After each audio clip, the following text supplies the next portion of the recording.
autominutid toob teieni Alexela.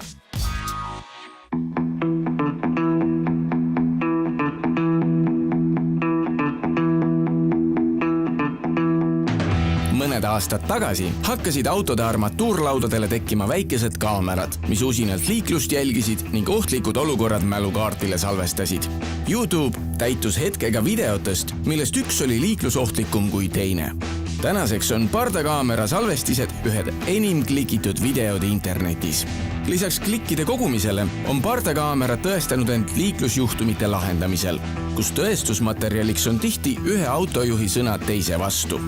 Näiteks Inglismaal pakuvad kindlustusfirmad soodsamat liikluskindlustust, kui autosse on paigaldatud kvaliteetne kaamera. Mille järgi ühte pardakaamerat siis valida? Tegelikult esmalt tuleb välja mõelda, milleks sul seda vaja on. Et võib-olla oled taksojuht, võib-olla on sul vaja lihtsalt kindlustuse jaoks seda, võib-olla tahad varastest enda vara kaitsta. Näiteks taksojuhi kaameral on selline võimalus, et seal näitab ka salongi sisse üks kaamera, mis tähendab siis seda, et kui on pärast mingid ebakõlad nii-öelda klientidega või mingid probleemid, et siis pärast on hea vaadata, et mis seal siis tegelikult toimus, hääled asjad peal. Lihtsamatel võib-olla on lihtsalt pilt, natukene sealt edasi on GPS sisse ehitatud, kus on sul ka kiirus peal, asukoht, kuupäev, et mis on ka oluliselt infot. Kuivõrd palju tuleb vaeva näha, et esteetiline pilt oleks ja ütleme, esiklaas oleks ikkagi kaablitest puhas? Ja tõsi, ütleme nii, et võib-olla odavama otsa kaamerad ongi sellised, et mida saaks nagu sigaretisütesse panna, hästi lihtsalt üles sättida ja paika panna ja siis nad töötaksid, aga ongi see, et juhtmed jäävad ripakile. Aga nüüd ütleme, et kallima otsa kaameratel tegelikult on samamoodi, on sigaretisüütaja toide, aga tavaliselt, kes panevad sellise kaamera nagu nii-öelda statsionaarselt autosse, siis leiavad ka võimaluse, et need kaamerad ära peita. Mina olen üks keskmine kasutaja. Millist kaamerat ma peaksin sellest valikust eelistama, selleks, et ma saaksin lihtsalt oma sõitudel nii-öelda silma peal hoida ja kindlustuse jaoks vajaliku pildi kätte? Ma arvan, et tegelikult nii-öelda keskmise kasutaja jaoks juba piisabki lihtsamast kaamerast, kus ongi GPS sees, see sigaretisüütajast toite ühe, klepsuga ta sinna akna peale, et seal põhimõtteliselt on ju kõik olemas juba. Kui juhtub õnnetus, et kas ma oleksin pidanud mõni hetk varem nupule vajutama või siis teeb kaamera tarkvara selle töö minu eest ära? Kui auto käima panna, siis automaatselt käivitub ka pardakaamera ja hakkab automaatselt filmima. Ja kui nüüd on niisugune olukord, kus juhtub õnnetus, mingi kokkupõrge, siis kaamera tegelikult tuvastab, et see kokkupõrge oli, lukustab selle faili, et seda ei saaks ka ära kustutada.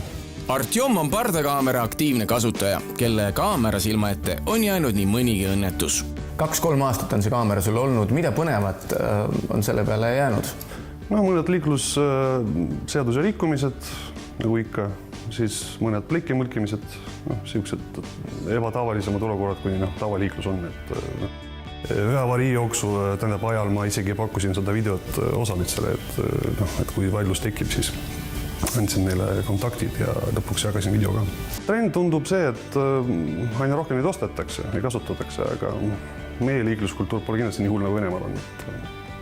Ma ei oska isegi öelda, kas on nagu iga autojuhile vaja seda või mitte, aga võib-olla on. Kindlustus kindlasti võib-olla tahaks nagu rohkem materjali näha.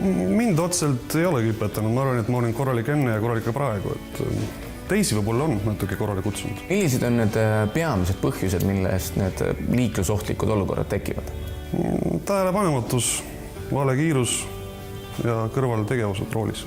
Toyota lisas Kanadas müüdavate autode varustusse pardakaamerad, mis on tänaseks jõudnud ka Lexuse autodele. Hinnad jäävad $500 kanti ning seadmel on kõik vajalikud funktsioonid alates kõrgekvaliteedilisest videosalvestusest kuni asukoha ja kiiruse salvestamiseni. Kui otsustate soetada pardakaamera ja filmite liikluses üles midagi sellist, mida te tahate kogu maailmale näidata, siis teadke, et tähelepanu peate pöörama ka isikuandmete kaitsele ja tutvuma eeskirjadega. Näiteks internetti riputatud pardakaamera videol ei tohi olla äratuntav mitte ükski inimene. Sellised olid autominutid. Kohtume juba nädala pärast.